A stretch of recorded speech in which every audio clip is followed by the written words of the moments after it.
दया, अभिजीत, ये investigation report के हिसाब से गाड़ी रिलायबल है, फर्स्ट फ्री है, कंफर्टेबल है, स्पेशियस है, लोगों को बहुत पसंद आ रही है। इसका क्या मतलब हो सकता है? अभिजीत, इसका सिर्फ एक ही मतलब हो सकता है। तुम बिल्कुल सही कह रहे हो, इसका एक ही मतलब है और ये गाड़ी है Toyota Qualis. Hi guys and welcome to Autobeam. Today's video is about the history of the Toyota Qualis. The Qualis was in the early 2000s what the Innova is today. Now Toyota launched their first car in India in 2000, but a lot of Indians had already experienced this brand before because most people who had traveled abroad had obviously traveled in or experienced a Toyota, and there were a lot of privately imported Toyotas in India as well. Now Toyota has always had a very good product lineup globally, so one would naturally expect Toyota to enter the Indian market with some of the more exciting products, but Toyota thought otherwise. They entered India with the Qualis, an MPV that rivaled the Tata Sumo and the Mahindra Bolero. The Mahindra Bolero and the Tata Sumo were very popular back in the day. In fact, the Bolero is popular even today, but none of these cars were aspirational, neither did they have any sort of connect with private car buyers, and that is what the Toyota Qualis changed. The Toyota Qualis was more refined, more comfortable, and it created a connect with private car buyers, which paved the way for the success story of Toyota in India. Toyota launched a big ad campaign in 1999 before entering India, and the tagline was "Touch and Try." Basically, this was aimed at people who had never really experienced a Toyota before, and the automaker was happily welcoming people to come to their showrooms and check out the Qualis. The Toyota Qualis was first showcased in India at the 2000 Auto Expo, and not only the regular one, but even a special variant called the Toyota Qualis Surf was showcased, but then I really don't know what happened to that.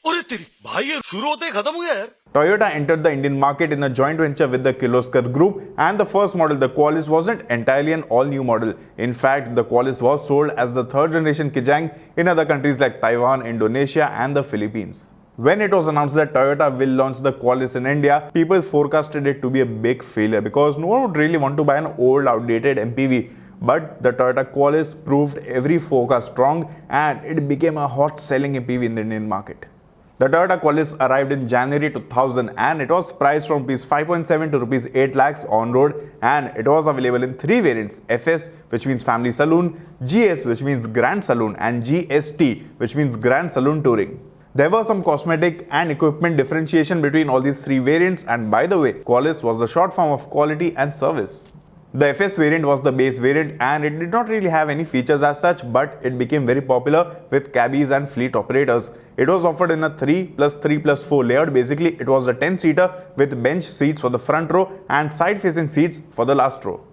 The FS variant of the Qualis was further offered in 5 trims: B1, B2, B3, B4 and B5, and the base trim did not have AC, power steering or power windows. In fact, the FS trim did not get metallic colors or body stickers as well, and it was offered only with 3 solid colors: white, blue and maroon. Now if we talk about the GS variant of the Qualis, it was offered in 8-seater and 10-seater layouts. The 10-seater layout was similar to the FS variant, but the 8-seater layout had bucket seats at the front and front-facing third-row seats. The GS variant of the Toyota Qualis came with body cladding, aluminium footboard and some metallic colors like silver, maroon and teal, and it got some features like power steering and AC. Central locking and power windows were optional.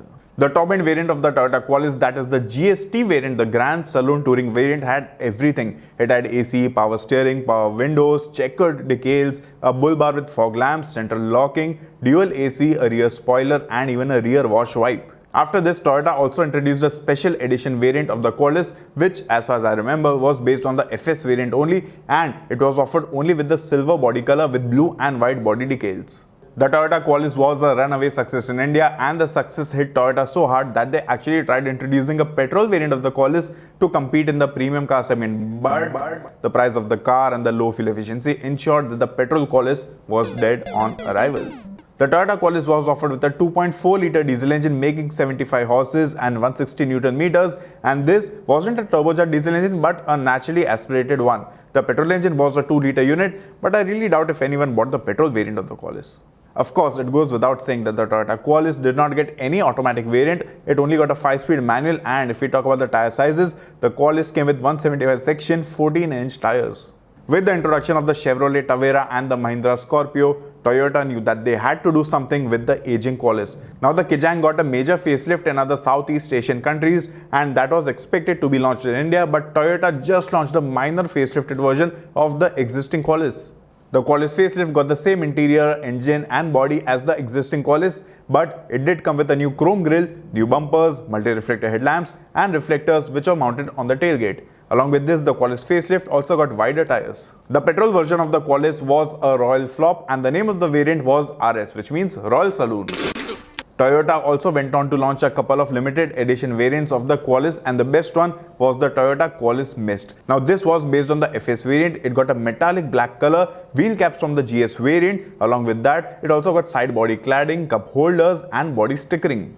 The Toyota Qualis looked weird from certain angles. It was not very modern either, but somehow it just connected with the people of India and sales were through the roof. In fact, the Toyota Qualis was on sale in India for 61 months and Toyota sold more than 1.4 lakh units of the Qualis, which was indeed a great number back in the day.